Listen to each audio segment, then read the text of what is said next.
This beautiful, straight raspberry and blackberry trellis was what I was aiming for the first time. But my first attempt was a disaster, with poorly built supports that couldn't even handle the tension of the wires, which was their whole purpose. The goal was to build a sturdy, straight trellis for the raspberries and the blackberries. We put the T-post in trying to make it stronger, and it didn't help. While putting the T-post in, we moved this post around,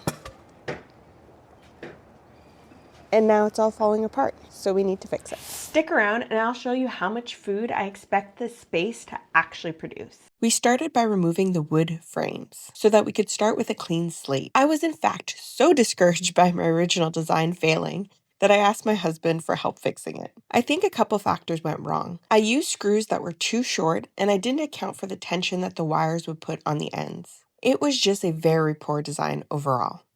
It already looked so much better without the visual heaviness of the wood frames, which made me think we need a completely different design. But we still needed to remove a couple of the T-posts, which we thought would be the most difficult part. But I looked it up, and there's a trick using a scrap 2x4 that makes it really easy. You push the T-post away from you, then you push the 2x4 under one of the notches. Then you pull the T-post back towards you. The 2x4 helps push that T-post right out of the ground. It was so easy, I had no troubles removing the T-post by myself. Now, I didn't want to spend any more money than we had to. We had already purchased all that wood, and wood is expensive these days. Luckily, my husband has a use for it, so it won't be a complete waste. It was time to stop overthinking this project. I decided to reuse the T-post and make a simple T-post and string trellis. We spaced 4 T-posts evenly across the row. When it came time to install the T-post, I was very thankful to have help because driving it into the ground was not something I could have done myself. I love how the trellis now does a better job of blending in with the garden because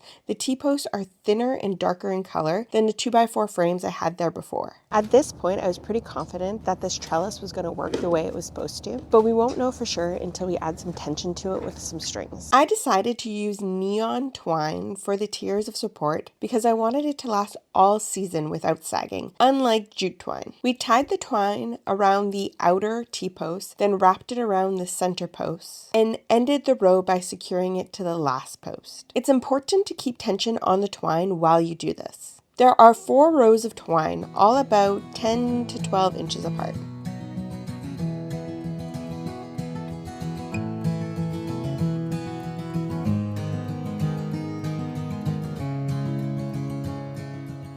And the best part is that the T-post stayed nice and strong, even under the tension of the twine. To take this area to the next level, I wanted to add some cozy nighttime lighting. We found these fluted solar deck and fence lights. They were very easy to install. We screwed the brackets to our fence posts, then the lights just slid right into those brackets.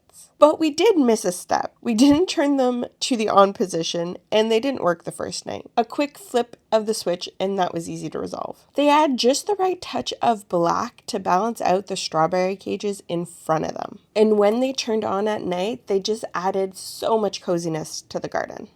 Now it's time to see if the new trellis will hold up to the weight of the plants. I had pruned the plants earlier during the first attempt at trellising. The variety of raspberry I have on this side of the trellis is a golden raspberry called Fall Gold, an ever-bearing type, which means the canes from last year will produce fruit this year, while the canes that grow this spring will produce fruit in the fall. The little black clusters you're seeing are the berries that were there last fall. To prepare the plants for the summer crop, I'm just removing the parts of the cane that have already produced fruit. The summer's fruit will be produced lower on the canes that produced last year's fall crop. But this is not the pruning method you would use for all varieties, so it's good to know which variety you have. On the opposite side of the trellis, I have a summer-bearing red raspberry called Willamette.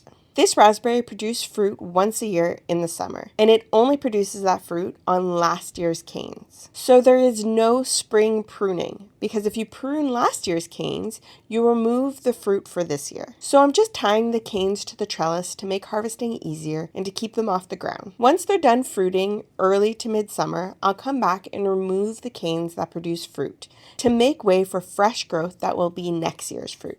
If you only have room for one raspberry variety, I would pick an everbearing type because you get harvest twice a year, spreading your harvest throughout the whole season. Fall gold especially also has a unique color that you won't see at the grocery store. It's overall just a better raspberry for fresh eating, in my opinion. In the center of my trellis is a triple crown blackberry. This blackberry produces long canes that need support. Originally, my plan was to grow blackberries on the fence because the canes are so long, with the raspberries in front of them. But the raspberries shaded the blackberries too much to make that work. Believe it or not, there are 2 blackberries here, but the rabbits mowed most of the canes down this winter. With the new growth in the spring, I'm going to try a different pruning method that keeps the plants from getting that long while also increasing the harvest. So far, it is working beautifully. The plants look tidy and it's holding nice and strong.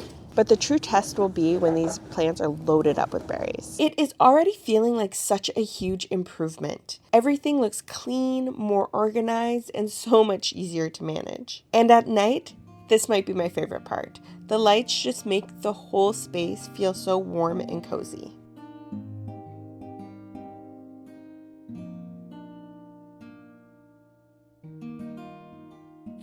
It's kind of funny that after all that overthinking I did, that the simpler version ended up being better. Sometimes simpler is just best. After the past few videos, we've really been upgrading these berry beds with testing the soil, better protection, and now better support. There's a reason I focused on that so early this season. Berries are one of the most expensive things you can buy, especially organically, and they add a lot in nutritional value, being high in antioxidants, fiber, and vitamin C. So I started looking at what this space could actually produce. For blueberries, I have 3 plants, and at maturity, I expect them to produce about 7 pounds. So in total, 21 pounds. At about $4 per pound, that's about $84 in savings. And if they do well, I think I might add a few more to see if I can double that. My raspberry row is about 16 feet. And from what I could find, a well-managed 16-foot row should produce somewhere between 16